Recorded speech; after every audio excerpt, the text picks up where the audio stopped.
In this video, I'll guide you through connecting Metamask to Google Chrome on your Android device. First, download the Kiwi browser from the Play Store.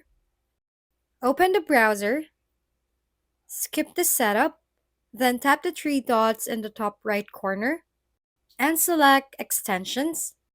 Next, tap on Google and accept the terms. Then click on the Chrome Web Store and search for Metamask. Tap on the extension and select Add to Chrome. Click OK to confirm. Once added, agree to the terms and either create a new wallet or import an existing one. And that's how easy to connect your MetaMask to Google Chrome. Thank you for watching. We hope this video helped you figure things out. If we've been helpful, kindly give us a thumbs up. And don't forget to hit the subscribe and bell button for more contents. For any questions and suggestions, comment down below.